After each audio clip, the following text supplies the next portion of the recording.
के सांसद, विधायक, हाई कोर्ट के जज, सुप्रीम कोर्ट के जज, नेता, अभिनेता, लेखक, बुद्धिजीवी, पत्रकार, कलमकार अच्छी तरीके से सोचें कि फ्रांस क्यों जल रहा है। फ्रांस में तो बेरोजगारी भी नहीं है, फ्रांस में कुपोषण भी नहीं है, फ्रांस में प्रदूषण भी नहीं है, फ्रांस में सबको बढ़िया रोटी कपड़ा मकान है, फ्रांस में हाईवे भी है, एक्सप्रेसवे भी है, अच्छी अच्छी गाड़ियां भी हैं, एयरपोर्ट भी अच्छे हैं, अच्छे स्कूल हैं, अच्छे कॉलेज हैं। तो फिर फ्रांस क्यों जल रहा है? फ्रांस के ओटजीवी नेताओं ने घुसपैठियों को बसाया और नोटजीवी बुद्धिजीवियों ने झूठे मानवाधिकार की दुहाई देके उनका समर्थन किया। और आज वही घुसपैठिए जो वहां शरण लेने आए थे पूरे फ्रांस को जला रहे हैं। इसके पहले फुटबॉल जब वर्ल्ड कप चल रहा था, जब फ्रांस ने मोरक्को को हराया, तब भी उन्होंने पूरे फ्रांस में आग लगाया। और अब फिर से उनको बहाना मिल गया कि पुलिस ने एक बच्चे को मार दिया है, फिर से उन्होंने पूरे फ्रांस में आग लगा दिया।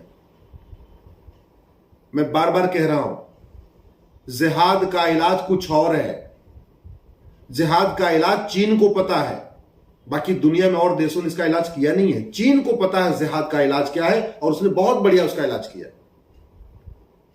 और यूसीसी, तो फ्रांस में यूसीसी भी है। अगर कुछ लोगों को लगता है कि भारत में यूसीसी आएगा तो जिहाद रुक जाएगा, तो ये गलतफहमी अभी से निकाल दें। फ्रांस में यूसीसी बहुत पहले से चल रहा है। इसका मतलब यूसीसी भी जिहाद का इलाज नहीं है। सठे साठ्यम समाचरेत, यही जिहाद का इलाज है। लोहा लोहे को काटता है, ये जो भारत का सिद्धांत है, सठे साठ्यम समाचरेत, जो विदुर जी ने कहा था, यही जिहाद का इलाज है। इसलिए सबसे पहले सरकार को भारत में पुलिस रिफॉर्म करना चाहिए और one nation one police code बनाना चाहिए।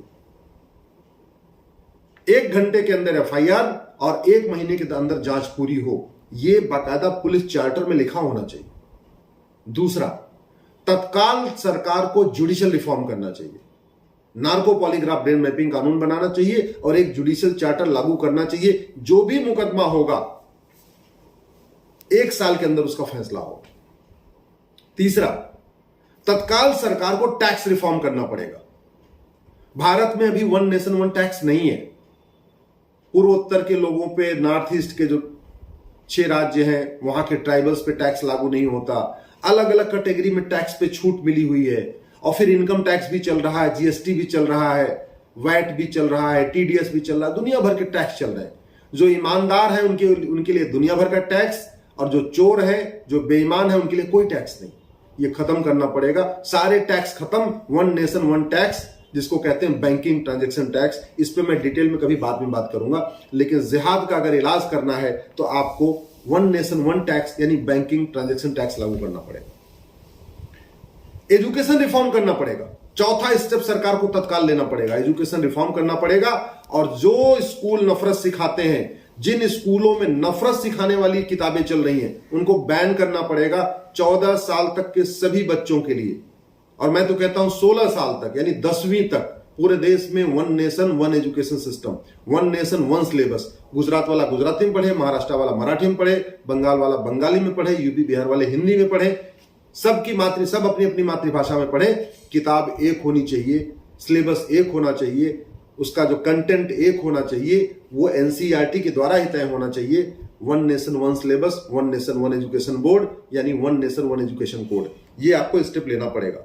5वां, सरकार को तत्काल माइनॉरिटी मेजॉरिटी के नाम पे जितनी चीजें चल रही इसको खत्म करना पड़ेगा। ये माइनॉरिटी और मेजॉरिटी हमारे अगले विभाजन की फाउंडेशन बना रहा है। सुप्रीम कोर्ट ने 2005 में बाल पाटिल केस में कहा था, 3 जजों की बेंच ने, जस्टिस धर्माधिकारी ने जजमेंट लिखा हुआ है कि माइनॉरिटी मेजॉरिटी का कॉन्सेप्ट जो रिलीजियस बेस पे है, ये बहुत ही खतरनाक है। और अब तो रिलीजियस बेस पे आरक्षण की मांग भी हो रही है। धार्मिक आधार पे ना कोई योजना, ना कोई मंत्रालय, ना कोई आरक्षण, कोई भी चीज नहीं। संविधान भी इसकी इजाजत नहीं देता। धार्मिक आधार पे कोई भी एक भी स्कीम नहीं होना चाहिए। 6वां, ये वक्फ एक्ट जैसे कानून जो बने हुए हैं, जो धार्मिक आधार पे बने हुए हैं, वक्फ एक्ट जैसा कानून न हिंदू के लिए है, न जैन के लिए है, न बौद्ध के लिए है, न सिख के लिए है, न पारसी के लिए है, न ईसाई के, किसी के लिए नहीं। इस तरीके जो मजहबी कानून है, इनको सारे के सारे कानूनों को खत्म करना पड़ेगा, तब जिहाद रुकेगा। मैं बार बार कह रहा हूं, फ्रांस में सब कुछ है, बस दिक्कत क्या थी, उसने सठे साठ्यम समाचर्य सिद्धांत को नहीं अपनाया, उसने विदुर को नहीं पढ़ा, उसने चाणक्य को नहीं पढ़ा। जिहाद का अगर इलाज करना है तो आपको चाणक्य और विदुर नीति को और चाणक्य नीति को फॉलो करना ही पड़ेगा, नहीं तो फ्रांस की तरीके एक दिन पूरा भारत जलेगा।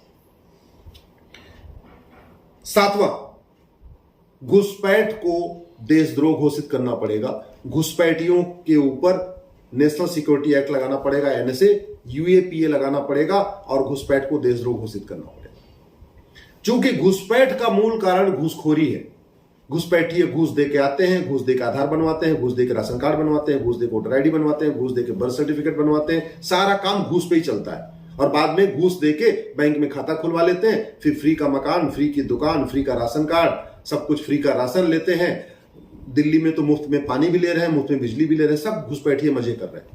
घुसपैठ को देशद्रोह घोषित करना पड़ेगा और घुसपैठियों को कम से कम 10 साल से 20 साल की सजा देने का कानून बनाना पड़ेगा, तब ये घुसपैठ रुकेगी।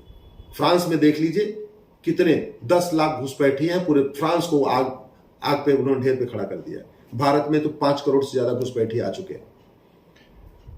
9वां, चूंकि सभी जो देश विरोधी काम है उनकी फंडिंग कालाधन से होती है, हवाला से होती है, इसलिए कालाधन और हवाला के खिलाफ कठोर कानून बनाना पड़ेगा। जिनके खिलाफ कालाधन मिले, जिनके खिलाफ जो हवाला का धंधा कर रहे हैं, उनके खिलाफ एनएसए लगाना पड़ेगा, यूएपीए लगाना पड़ेगा और देशद्रोह की धारा लगाना पड़ेगा।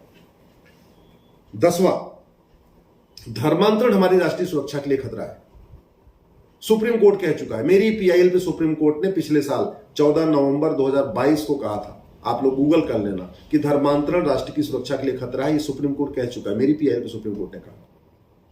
जब सुप्रीम कोर्ट कह चुका है धर्मांतरण राष्ट्रीय सुरक्षा के लिए खतरा है, तो हम धर्मांतरण कराने वाले जिहादियों और मिशनरियों पे एनएसए क्यों नहीं लगा रहे, यूएपीए क्यों नहीं लगा रहे, देशद्रोह की धारा क्यों नहीं लगा रहे, उनकी 100% प्रॉपर्टी क्यों नहीं जब्त कर रहे, उनके घरों को हम डिमोलिश क्यों नहीं कर रहे, उनको हम आजीवन कारावास की सजा के लिए कानून क्यों नहीं बना रहे।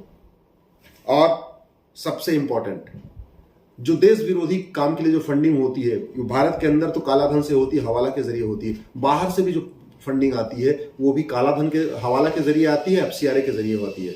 इस एफसीआरए कानून को खत्म करना पड़ेगा और एक नया विदेशी चंदा नियंत्रण कानून बनाना पड़ेगा। तो जिहाद रोकने के लिए, भारत को बचाने के लिए एक नहीं 11 कानून बनाने पड़ेंगे। यूसीसी से केवल और केवल मुस्लिम बहनों का फायदा है। यूसीसी से न जिहाद रुकेगा, न मजहबी उन्माद रुकेगा, न कट्टरवाद रुकेगा, न चरमपंथ रुकेगा। इसका सीधा सीधा एग्जांपल मैं आपको फ्रांस का बता रहा हूं। फ्रांस में यूसीसी है, बहुत पहले से है, तो इसलिए गलतफहमी निकाल दीजिए कि यूसीसी आने से भारत में देश की एकता अखंडता मजबूत हो जाएगी और जिहाद रुक जाएगा, मजहबी उन्माद रुक जाएगा, वो जो जाहिलियत वाली सोच है वो बदलेगी। नहीं, सोच बदलेगी जब इस देश में 1 नेशन 1 पुलिस कोड होगा, 1 नेशन 1 जुडिशियल कोड होगा, 1 नेशन 1 टैक्स कोड होगा, 1 नेशन 1 एजुकेशन कोड होगा, माइनॉरिटी मेजॉरिटी खत्म होगा, वक्फ एक्ट माइनॉरिटी एक्ट खत्म होगा, घुसपैठ के खिलाफ कठोर कानून होगा, धर्मांतरण के खिलाफ कठोर कानून होगा, घूसखोरी के खिलाफ कठोर कानून होगा, कालाधन हवाला के खिलाफ कठोर कानून होगा और विदेशी चंदा नियंत्रण पर रोक लगेगी। ये एक नहीं 11 कानून बनाना पड़ेगा, तब जिहाद रुकेगा। नहीं तो जैसे आज फ्रांस जल रहा है, आने वाले टाइम में भारत भी जलेगा और भारत जल चुका है, भारत के कई हिस्से जल चुके हैं। जैसा आज फ्रांस जल रहा है, 1990 में वैसे ही कश्मीर जला था। जैसा आज फ्रांस जल रहा है, अभी 1 महीने पहले वैसे ही मणिपुर जला था। याद रखिए, अस्थाई समाधान करना है तो विदुर नीति पे चलना पड़ेगा, चाणक्य नीति पे चलना पड़ेगा और एक नहीं ये 11 कानून बनाना पड़ेगा। आपको मेरी बात ठीक लगे, इस वीडियो को अधिक से अधिक शेयर करिए। आईएएस आईपीएस अगर आपके जानने वाले उनके पास शेयर करिए, हाई कोर्ट सुप्रीम कोर्ट के जजों के पास शेयर करिए, अपने सांसद विधायक मंत्रियों को शेयर करिए और यूनिवर्सिटीज में अगर आपके जानने वाले प्रोफेसर हैं उनको शेयर करिए। देश के सभी बुद्धिजीवियों तक इसको पहुंचाइए, पत्रकारों तक इसको पहुंचाइए।